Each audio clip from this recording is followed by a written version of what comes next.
حضرت معاذ بن مالک رضی اللہ تعالیٰ عنہ، ان کا جب وصال ہوا تو حضور تیسرے دن ان کے گھر تشریف لے گئے۔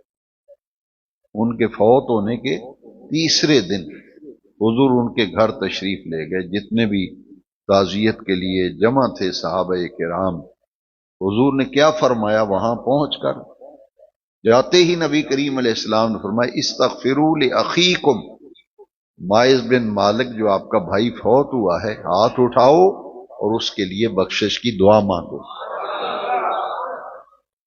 یہ ہے دعائے مغفرت۔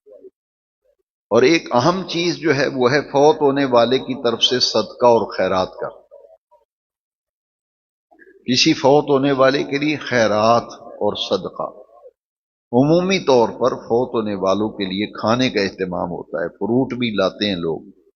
یہ کیوں لاتے ہیں؟ اس لیے نہیں، یہ غلط فہمی دور کریں، اچھی طرح سے سمجھیں۔ یہ اس لیے کھانا نہیں بنایا کہ مہمان آئے ہیں انہیں کو کھانا خدمت کریں۔ فروٹ اس لیے نہیں لائے کہ مہمانوں کی خدمت کے لیے تازہ فروٹ لے آئیں، یہ نہیں، بلکہ اس کے پیچھے ایک بات ہے کہ حضور نے فرمایا کہ جس کسی نے سادہ پانی اگر کسی کو پلایا، اس سادہ پانی پلانے پر بھی ثواب ملتا ہے۔ اور حضور نے فرمایا جس نے کسی کو پیٹ بھر کے کھانا کھلایا، اللہ تبارک و تعالیٰ قیامت کے دن اس کے بدلے میں اسے جنت کے میوے عطا کرے گا، جنت کے پھل عطا کرے گا۔ لہذا آپ کی دکان پر اگر کسٹمر آیا ہے، آپ اس کو لالچ ہے میرا گاہک ہے، آپ صرف سادہ پانی بھی پلائیں گے تو اس پر بھی ثواب ملے گا۔ تو جب کھانا کھلائیں گے، ایک تو یہ بہترین عبادت ہے، وَيُطْعِمُونَ الطَّعَامَ عَلَىٰ حُبِّهِ، یہ اللہ کی محبت میں لوگوں کو کھانا کھلانا اللہ کو بڑا محبوب عمل ہے، جس کا ذکر قرآن مجید میں بھی آیا۔ اطعام الطعام، ایک صحابی نے پوچھا حضور مجھے کوئی محبوب ترین عمل بتائیں، تو حضور نے فرمایا لوگوں کو کھانا کھلایا کرو۔ اطعام الطعام افشوا السلام، کھانا بھی کھلاؤ اور آپس میں ایک دوسرے کو السلام علیکم کہنے کے رواج کو عام کرو۔ تو کھانا کھلانے پر یہ آپ کی کوئی خدمت نہیں کہ آپ مہمان آئے ہیں، فوت ہوا ہے کوئی۔ آپ یہ حدیث سنتے ہیں، کئی دفعہ علماء نے آپ کو سنایا ہوگا کہ جس گھر میں فوتگی ہو جائے تو حضور کا حکم ہے کہ 3 دن تک گلی محلے والے رشتہ دار دوست احباب کھانا پکا کر ان کے گھر میں بھجوائیں۔ اس گھر میں کھانا نہ پکے جس گھر میں فوتگی ہوئی ہے، کیونکہ صدمہ ہے۔ اور نبی کریم علیہ السلام کا یہ معمول تھا، میں حدیث شریف میں کئی دفعہ میں بیان بھی کرتا ہوں، اور اس کو حدیث شریف جب پڑھاتا ہوں تو یہ پڑھتا بھی ہوں۔ حضور دلیا جوں کا حضور بناتے تھے، اور جس گھر میں فوتگی ہوتی تھی اور آپ دلیا بنا کر ان کے گھر میں 3 دن تک حضور بھیجتے تھے۔ یہ خدمت تواضع کے لیے نہیں ہے، بلکہ یہ ہے کہ لوگ آئے ہوئے ہیں تو کھانا کھلانا فضیلت ہے، ان کو کھانے کا بھی اہتمام کرو، تاکہ اس کھانا کھلانے پر جو ثواب ہے وہ قبر میں پہنچتا ہے۔ تو اس کھانے کی حیثیت، طعام کی حیثیت کیا ہے؟ صدقہ اور خیرات۔ بعض لوگ کہتے ہیں جی یہ امیر لوگ کھاتے ہیں، امیر بھی آئے ہوتے ہیں فاتحہ کے لیے، تو یاد رکھیے صدقہ نافلہ جو ہوتا ہے وہ امیر غریب سب کھا سکتے ہیں۔ نفلی صدقات وہ امیر غریب سب کھا سکتے ہیں، البتہ صدقہ واجبہ جیسے زکوٰۃ ہے، صدقہ فطر ہے، وہ امیر نہیں لے سکتا، نہ زکوٰۃ سید نہیں لے سکتا۔ لیکن نفلی صدقات ہیں، آپ نے خیرات کی ہے، تبرکاً تیمناً لنگر شریف پکایا ہے، وہ امیر کھائیں غریب کھائیں۔ لیکن میرے ایک استاذ تھے حضرت علامہ پروفیسر محمد حسین عاصی رحمۃ اللہ علیہ، وہ فرماتے تھے کہ کل شریف کا ختم ہو 40ویں کا، وہ کہتے تھے کہ جو 7 میلاد شریف کی نیت کریں کہ میں نبی کریم اپنے بزرگ میرے فوت ہوئے ہیں، میں ان کے لیے میلاد شریف کرا رہا ہوں تاکہ میلاد کا ثواب ان کو پہنچاؤں، تو وہ لنگر پھر میلاد شریف کا ہو جائے گا، چاہے امیر کھائے چاہے غریب کھائے۔ تو یہ کھانا کھلانا یہ مت سمجھیے کہ آپ مہمانوں کی خدمت نہیں ہے، یہ تو اس لیے کھلایا جا رہا ہے کہ کسی کو بھی امیر غریب کو، یہ نہیں کہ امیر کو کھانا کھلائیں گے تو ثواب نہیں ملے گا، یہ تصور غلط ہے۔ اگر آپ کے گھر کوئی آیا ہے، دکان پہ آیا ہے، آپ امیر آدمی ہے، غریب ہے، جس کو بھی کھانا کھلائیں گے، پانی پلائیں گے، آپ کو ثواب ملے گا۔ تو یہ کیا ہے؟ صدقہ اور خیرات۔ ایک صحابی کی والدہ فوت ہوئی، مسلم شریف میں یہ حدیث ہے، سعد بن عبادہ رضی اللہ عنہ، ان کی والدہ فوت ہوئی تھی تو حضور کے پاس آئے تھے۔ یہ سوال کہ آج ہم کیوں سب اکٹھے ہوئے ہیں؟ تین کاموں کے لیے میں اور آپ اس مسجد اقصی میں اکٹھے ہوئے ہیں کہ ایک تو ان کے لیے دعائے مغفرت کریں بزرگوں کے لیے، دوسرا ان کی طرف سے صدقہ اور خیرات، تیسرا کچھ حسب توفیق نیک اعمال، امور خیرہ، تلاوت قرآن، درود پاک، نعت شریف، کلمات طیبات پڑھ کر ان کی روح کو ایصال کیا جائے۔ یہ تین کام کیے جاتے ہیں۔ سعد بن عبادہ کی والدہ فوت ہوئی تو عرض کیا، حضور میری ماں دنیا سے چلی گئی، میں اب چاہتا ہوں کہ کوئی ایسا کام میں کروں کہ اس کا فائدہ میری ماں کو قبر میں ملے۔ حضور نے فرمایا، تم اپنی ماں کی طرف سے صدقہ کرو۔ تم نے پوچھا ہے کہ میں کوئی عمل کروں فائدہ ماں کو قبر میں ملے، تو فرمایا اپنی فوت ہونے والی ماں کی طرف سے کیا کرو؟ صدقہ کرو، صدقہ۔ اب وہ صحابہ کرام کا تو انداز ہی نرالا ہوتا تھا۔ اب انہوں نے حضور سے کیا عرض کیا؟ مسلم شریف سیاستہ سے عرض کر رہا ہوں، عرض کیا، حضور ایو صدقت افضل، فضیلت والا صدقہ کون سا ہے؟ کوئی ایسا صدقہ بتائیں جس کی فضیلت بہت ہو، وہ میں کروں۔ تو حضور نے فرمایا، افضل الصدقۃ ماؤن، افضل الصدقۃ ماؤن، فضیلت والا صدقہ پانی ہے۔ فضیلت والا صدقہ پانی ہے۔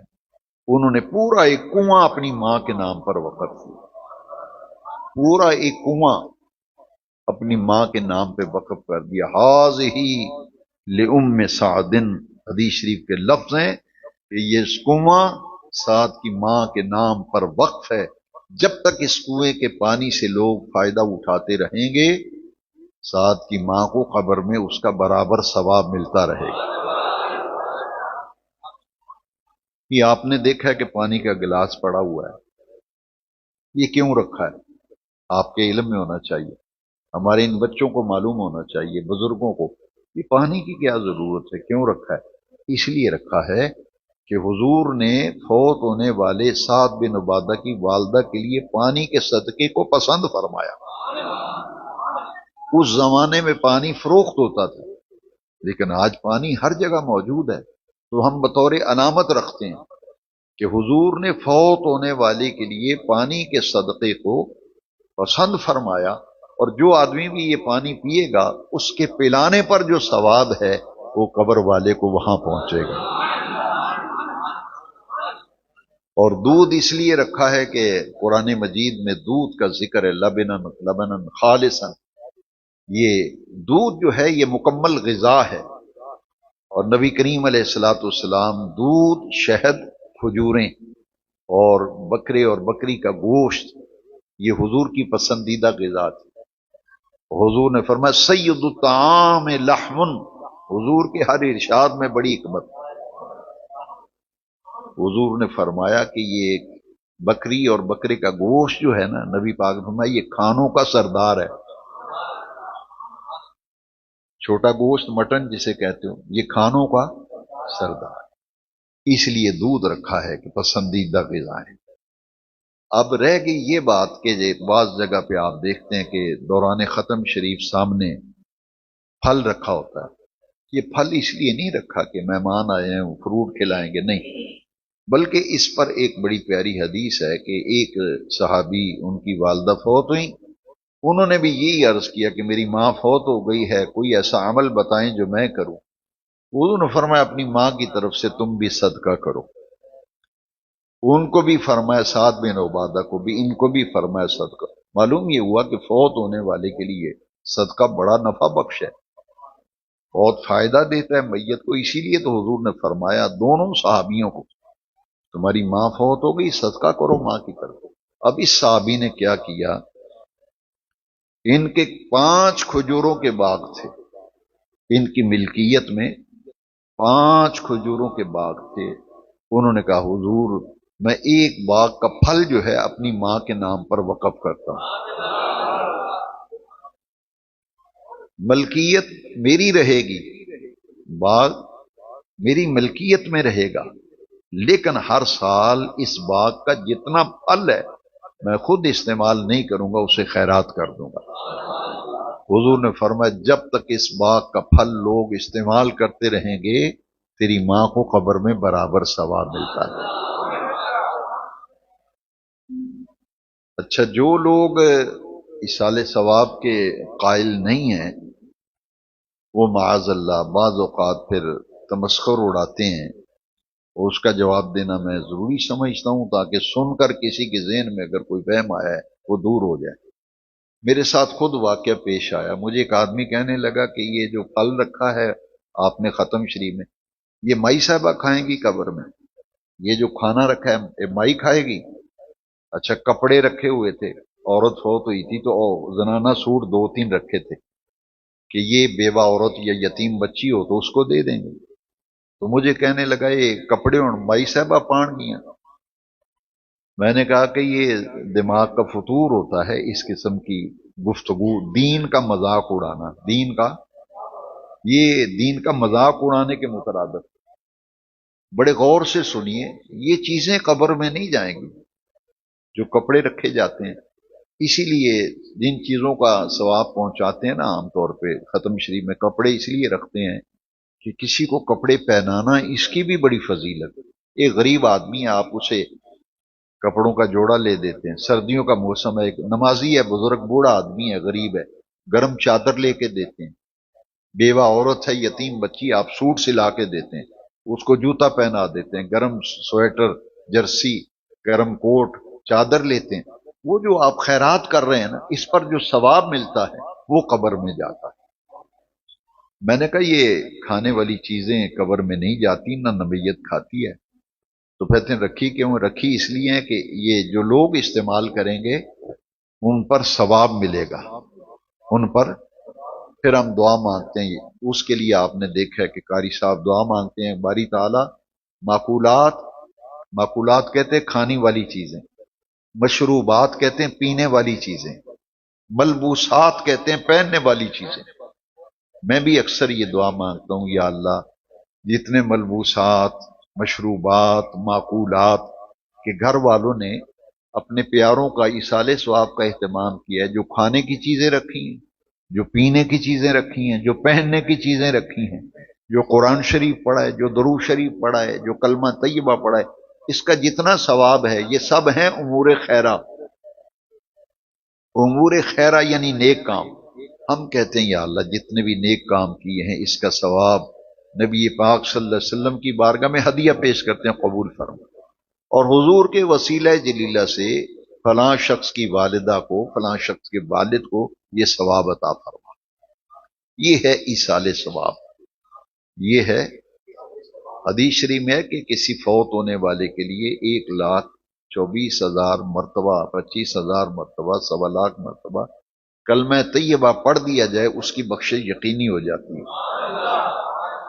ایک حدیث شریف میں 70,000 کا عدد ہے کہ 70,000 مرتبہ کلمہ شریف پڑھ کے کلمہ طیبہ لا الہ الا اللہ محمد رسول اللہ صلی اللہ علیہ وسلم 70,000 مرتبہ پڑھ کے اپنے پیاروں کو ایصال کرو گے تو ان کی بخشش یقینی ہو جائے گی. سورۃ اخلاص قبرستان میں جاتے وقت پڑھنا، اور سورہ ملک تو ایسی سورت ہے حضور نے فرمایا یہ قبر کے عذاب سے بچانے والی سورت. تو یہ قرآن کا میت کو فائدہ. پھر آخر میں ہم سب مل کر ابھی وہی کام میں اور آپ کریں گے، دعا. اب جب دعا مانگیں گے، اور یہ حدیث شریف ہے، یہ میرا تخیل نہیں یا میں اپنی طرف سے نہیں بات کر رہا، جی ہاں یہ شرح الصدور باحوال الموتى والقبور میں امام جلال الدین سیوطی نے حدیث شریف نقل کی. میں اس کے راوی بھی بتا دیتا ہوں، حضرت انس راوی ہیں اس حدیث کے رضی اللہ. حضور نے فرمایا جب کسی فوت ہونے والے کے لیے ایصال ثواب کیا جاتا ہے ایک نوری فرشتہ جنت سے طبق لے کے آتا ہے. طبق ٹرے کو کہہ لیں، سینی کو کہہ لیں، تھال کو کہہ لیں. جنت سے ایک نوری فرشتہ آتا ہے، اکیلا نہیں آتا، ایک طبق لے کے آتا ہے، ٹرے جسے آج کل کہتے ہیں، وہ کیا اس میں کیا کرتا ہے؟ آپ نے دیکھا ہے قاری محمد ربیع سیالوی صاحب جب کسی فاتحہ پہ ختم دعا مانگتے ہیں تو ان کو ایک کاغذ ہاتھ میں تھمایا جاتا ہے، گھر والی کاغذ دیتے ہیں، اس پہ لکھا ہوتا ہے 50 قرآن شریف پڑھے گئے، 1.25 مرتبہ کلمہ شریف پڑھا گیا، سورہ یاسین پڑھی گئی، سورہ ملک پڑھا گیا، اتنی مرتبہ درود شریف پڑھا گیا، اتنی مرتبہ آیت کریمہ دیتے ہیں نا، آپ نے دیکھا ہے؟ اب جو فرشتہ آتا ہے نا جب یہ دعا مانگے گے، یہ حدیث سنا رہا ہوں میں، شرع الصدور باحوال الموتى والقبور میں ہر انس کی روایت، پیارے نبی کریم علیہ السلام، وہ نوری فرشتہ جو آتا ہے وہ کیا کرتا ہے؟ یہ کہتے ہیں 50 قرآن پاک، اس کا ثواب، وہ 50 قرآن کا ثواب ٹرے میں سے جاتا ہے۔ یہ کہتے ہیں 1.25 مرتبہ کلمہ طیبہ، وہ 1.25 کلمہ طیبہ کا ثواب ٹرے میں سے جاتا ہے۔ یہ کہتے ہیں سورہ یاسین 100 مرتبہ، اس کا ثواب، جیسے جیسے بولتے جائیں گے اس کا ثواب ٹرے میں فرشتہ سے جاتا جائے گا۔ جیسے ہی ہاتھ نیچے دعا سے فارغ ہو کر ہاتھ ابھی نیچے نہیں آئیں گے، آنے واحد میں 1 سیکنڈ کے اندر وہ فرشتہ قبر والے کے سرانے کی طرف جا کے کھڑا ہو جائے گا۔ جن کا آج ختم شریف ہے نا، جب دعا ختم کریں گے نوری فرشتہ قبر کے سرانے کی طرف جا کے کھڑا ہو جاتا ہے، اور پتہ کیا کہتا ہے؟ جا وہ اس نے ٹرے پکڑا ہوا ہے، جیسے مہمان آتے ہیں، اس میں برفی رکھی ہے، اس میں جناب وہ کیک رس رکھے ہیں، اس میں بسکٹ رکھے ہیں، اس میں کھجوریں رکھی ہیں، شہد رکھا ہے، چائے رکھی، سجا کے لے جاتے ہیں، ایک ایک چیز مہمان کے آگے رکھتے ہیں نا، پہلے چائے رکھتے ہیں، پھر بسکٹ رکھتے ہیں، پھر کیک رس، پھر مٹھائی۔ وہ فرشتہ کیا کرتا ہے؟ خدا مجھے معاف کرے، میں اپنی طرف سے ایک لفظ نہیں کہتا، فرشتہ کہتا ہے یا صاحب القبر العمیق، یہ حدیث شریف پڑھ رہا ہوں، اے گہری قبر والے، ھذا من اہلک، یہ تیرے گھر والوں نے تیرے لیے تحفہ بھیجا ہے، تیرے لیے۔ وہ ٹرے ہاتھ میں پکڑا ہو، کہتا ہے یہ 50 قرآن مجید کا ثواب لے لے، یہ 1.25 دفعہ کلمہ طیبہ پڑھا، اس کا ثواب لے لے، یہ 100 مرتبہ سورہ یاسین پڑھی، اس کا ثواب لے لے، یہ تلاوت قرآن کا ثواب، یہ قاری ربیع صاحب نے نعت شریف پڑھی، یہ اس کا ثواب، یہ دین کا خادم آیا تھا نور المصطفیٰ، اس نے بیان کیا قرآن و حدیث، یہ اس کا ثواب۔ وہ فرشتہ جب ٹرے کے سارے ثواب، ساری چیزیں وصول کرتا ہے نا، ساری چیزیں، حدیث شریف میں ہے، اتنا خوش ہوتا ہے قبر والا، مرد ہو یا عورت، اتنا خوش ہوتا ہے قبر والا، اور عورت ہو تو اتنی خوش ہوتی ہے۔ نبی پاک نے فرمایا، یہ اسی حدیث کا آخری حصہ ہے، کسی کو دنیا کا مال اور دولت مل جائے، جتنی خوشی اس کو ہوتی ہے، اس سے کہیں زیادہ راحت، مسرت اور خوشی قبر والے کو اس وقت ہوتی ہے جب قبر والے کو گھر والوں کی طرف سے تحفہ پہنچتا ہے۔ نبی کریم علیہ السلام فرمایا مل میت فی القبر الا کالغریق المتغوص ینتظر دعوتا من اب او اخ او ام او صدیق۔ حضور نے فرمایا قبر والا انتظار کرتا ہے، ہم میت کو دفنا کے گھر آ جاتے ہیں، سالوں سال لوگ دعا نہیں مانتے، جاتے نہیں ماں باپ کی قبر۔ حضور نے فرمایا قبر والا انتظار کرتا ہے کس چیز کا؟ دعوتن، دعا کا، من ابن، باپ، ماں، بھائی، بہن کی طرف دیکھتا ہے کہ شاید میرا باپ دعا کرتا ہے، میری بہن دعا کرتی ہے، میرا بھائی دعا کرتا ہے، او صدیقن، میرا کوئی یار سجن بیلی میرے لیے دعا کرے۔ اور جب تلحقہ، جب وہ دعا اس کو پہنچتی ہے تو قبر والا راحت محسوس کرتا ہے، یہ ہے ایصال ثواب۔ لیکن یہ بات بھی بہت ضروری ہے، یہ ہمارا نہ نظریہ ہے نہ مسلک ہے، یہ غلط فہمی ہے، ہم اسے فرض یا واجب نہیں کہتے، فرض یا واجب، اسے مستحب کہتے ہیں، یعنی اگر یہ کام کریں گے تو میت کو بڑا نفع ملے گا، میت کو بڑا فائدہ ملے گا، اسے راحت ملے گی، سکون ملے گا، اس کی بخشش ہو جائے گی، اور اگر نہیں کریں گے تو نقصان کوئی نہیں ہوگا اور گناہ بھی کوئی نہیں۔ یہ فرض واجب نہیں، مستحب ہے۔ اب جس کا دل چاہے اپنے فوت ہونے والوں کو راحت پہنچائے اور دل کا چاہے تو ان کو انتظار کرائے گھر والوں کو۔ میں نے حدیث سنا دی، ینتظر دعوت، میت تو انتظار کر رہی ہے، جو دعا نہیں مانگے گا وہ تو بیچارے انتظار ہی کرتے رہیں گے، اور اگر دعا کریں گے، صدقہ خیرات کریں گے تو گھر والا خوش ہوگا۔ یہ آخری حصہ حدیث کا اتنا پیارا ہے، اتنا پیارا ہے کہ میں کبھی سوچتا ہوں کہ حضور نے کتنی کھول کے بات کی۔ یہ بچے چھوٹے بیٹھے ہیں، چھوٹے بچے کا اگر تحفہ باپ گھر میں لے کے آتا ہے نا، پاپا، ابا جان، ابو جان تحفہ لے کے جب گھر آتے ہیں، ڈیڈی آتے ہیں تحفہ لے کے بچوں کو دیتے ہیں، بیٹا یہ تمہارے لیے لایا ہوں تمہارے، وہ بچہ کیا کرتا ہے، پورے گھر کے بچوں کو نہیں، محلے والوں کو، آنڈی گوانڈی بچوں کو کہتا ہے یہ میرے پاپا لے کے آئے، یہ میرے پاپا لے کے آئے۔ اور جن بچوں کے گھر والے تحفہ لاتے رہتے ہیں وہ کہتے ہیں وہ تیرے گھر والے پاپا لے آیا تو ساڑا پاپا بھی لے آتا رہتا ہے، کہتے ہیں نا۔ یہ حدیث شریف ہے، میں تو اللہ کا شکر ہے اپنی طرف سے کوئی بات کرتا ہی نہیں، یہ میں آپ کو جو بتا رہا ہوں یہ حدیث شریف ہے۔ وہ میت کیا کرتی ہے جس نے ثواب وصول کیا نا ٹرے میں، وہ سارے قبرستان کے مردوں کی روحوں کو اس کی روح کہتی ہے۔ سمجھ آ رہی ہے؟ اب بھی کسی کو نہ سمجھے، اس کی روح، ساری قبر والوں کی روحوں کو اس کی روح کہتی ہے، یہ دیکھو میرے گھر والوں نے تحفہ بھیجا ہے۔ ہر قبر والے کی روح، یہ میرے گھر والوں نے، تو یہ میرے گھر والوں نے۔ اب حدیث شریف میں ہے جن کے گھر والے بھیجتے رہتے ہیں نا، وہ کہتے ہیں او تیرے گھر والوں نے بھیجا ہے، ہمارے گھر والے بھی بھیجتے رہتے ہیں۔ اور یہ حدیث شریف ہے، اگر حدیث شریف نہ ہو تو جو سزا آپ مقرر کریں مجھے قبول ہوگی۔ نبی پاک نے فرمایا کچھ ایسے لوگ ہوں گے قبرستان میں جن کے لیے نہ کوئی دعا مانگنے والا، نہ ان کی طرف سے کوئی صدقہ کرنے والا، نہ ان کی طرف سے کوئی پڑھائی کرنے والا۔